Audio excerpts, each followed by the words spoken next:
Hi అండి, నేను మీ రాజలక్ష్మిని. ఈరోజు చికెన్ లెగ్ పీస్ గ్రేవీ తయారు చేసుకోవడం వరకు తెలుసుకుందాం. ముందుగా 4 లెగ్ పీసులు తీసుకున్నానండి. వాటిని చక్కగా నీట్గా క్లీన్ చేసుకొని పక్కన పెట్టుకున్నానండి. ఇప్పుడు వీటికి కావాల్సిన ఇంగ్రీడియంట్స్: ఉల్లిపాయ ముక్కలు, పచ్చిమిరపకాయ ముక్కలు, అలాగే కొంచెం కరివేపాకు. ఇప్పుడు ఈ లెగ్ పీసులకి పసుపు, కొంచెం సాల్ట్ వేసి నీట్గా కలుపుకోవాలండి.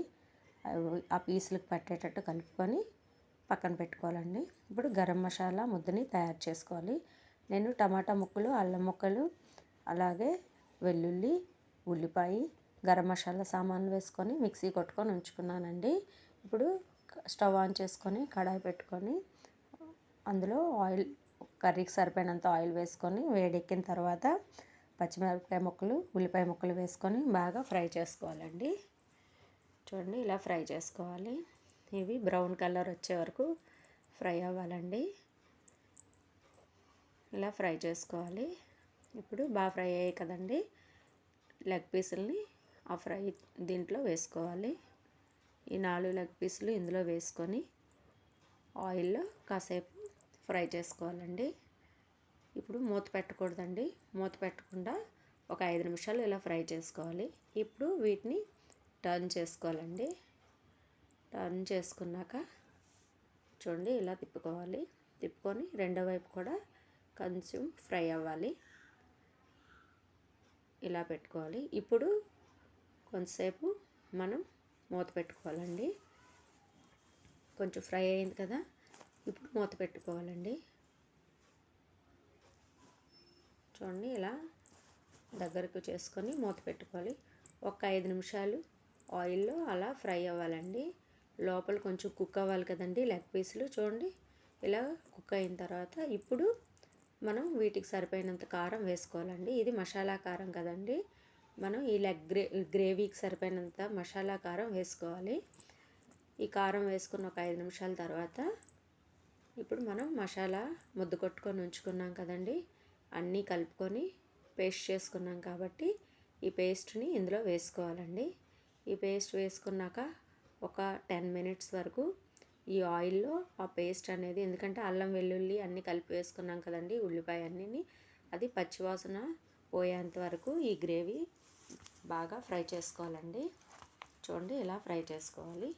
ముక్కకు పట్టినట్టుంది కదండి, అలా కొంతసేపు మూత పెట్టాలండి. చూడండి, ఆయిల్ ఎలా పైకి తేలుతుందో చూసుకోండి. ఇలా ఆయిల్ పైకి తేలేంత వరకు లెగ్ పీసులను ఈ గ్రేవీలో ఫ్రై చేసుకోవాలి. మనకి అప్పుడు ఆ పచ్చివాసన అనేది ఉండదండి. ఇలా లెగ్ పీసులు చూడండి ఎంత చక్కగా కనిపిస్తున్నాయో, ఇలా ఫ్రై చేసుకోవాలండి. ఇప్పుడు కొంచెం ఈ పీసులు అనేవి వీడిపోకుండా ఉండాలి అంటే కొంచెం పెరుగు వేసుకోవాలండి. చూడండి, ఒక కప్పు పెరుగు వేసుకోవాలి. కప్పు పెరుగు వేసుకొని చక్కగా కలుపుకోవాలండి. కలుపుకొని నేను ఇందాక కొంచెమే కదండి సాల్ట్ వేసాను. ఇప్పుడు ఈ గ్రేవీకి సరిపోయినట్టు కొంచెం ఉప్పు, గడ్డపు ఉప్పు వేసుకుంటానండి. గడ్డపు వేసుకుంటే గ్రేవీ అనేది రుచిగా ఉంటుంది. ఇప్పుడు నేను చూడండి గడ్డుప్పు వేసుకున్నాను. ఉప్పు వేసుకొని ఆ ఉప్పు కలిసే వరకు కొంచెం కలుపుకోవాలండి. కలుపుకొని ఒక 2 నిమిషాలు ఇలా ఉడకాలండి. ఉడికిన తర్వాత మనం ఈ గ్రేవీ మనకి ఎంత కావాలో చూసుకొని దాన్ని బట్టి కొంచెం నీళ్ళు వేసుకోవాలండి.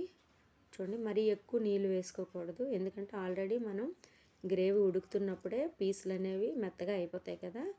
అందుకోసం మనకి ఎంత కావాలో అంత చూసుకొని కొలత ప్రకారంగా నేనైతే ఒక గ్లాస్ నిండా వేసుకున్నానండి వాటరు.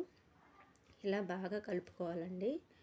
చక్కగా గ్రేవీ అంతా పలుచగా అయ్యేంత వరకు కలుపుకొని ఈ ముక్కలను అందులో చూడండి ఇలా కలుపుకోవాలి. పీసులన్నీ ఒకే వైపుకి వచ్చేటట్టు కలుపుకొని మూత పెట్టుకున్నానండి. చూడండి, ఒక 5 నిమిషాలు మూత పెట్టుకున్నాక దగ్గరికి ఎలా అయిందో గ్రేవీ చూడండి. ముక్క చూడండి ఎంత చక్కగా ఉడికిపోయింది. లెగ్ పీసు ఫ్రై కన్నా ఇలా గ్రేవీ చేసుకుంటే చాలా టేస్ట్గా ఉంటుందండి. చూడండి ఎంత చక్కగా నీట్గా మెత్తగా ఉడికిందో. అలా మనకి ఎంత గ్రేవీ కావాలో అంత దగ్గరికి చూసుకోవాలండి. వచ్చాక ఇప్పుడు కొంచెం రుచి కోసం ఒక నిమ్మ చెక్క వేసుకున్నానండి, రసం, నిమ్మకాయ ముక్క రసం. చూడండి పీస్ ఎలా ఉందో మెత్తగా. చక్కగా ఉడికిపోయిందండి.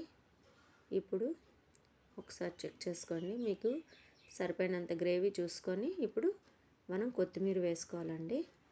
చూడండి, ఫైనల్గా కొంచెం కొత్తిమీర వేసుకుంటే ఆ స్మెల్ అనేది చాలా బాగుంటుందండి. ఇప్పుడు స్టవ్ ఆఫ్కొని మూత పెట్టుకోవాలండి. మీకు ఈ వీడియో నచ్చినట్టయితే లైక్ చేయండి, షేర్ చేయండి, అలాగే నా ఛానల్ని సబ్స్క్రైబ్ చేసుకోండి. చూడండి, ఇలా ఈ గ్రేవీ అనేది మనం రైస్లోకి కానీ చపాతీలోకి కానీ చక్కగా తినొచ్చండి. Thank you for watching.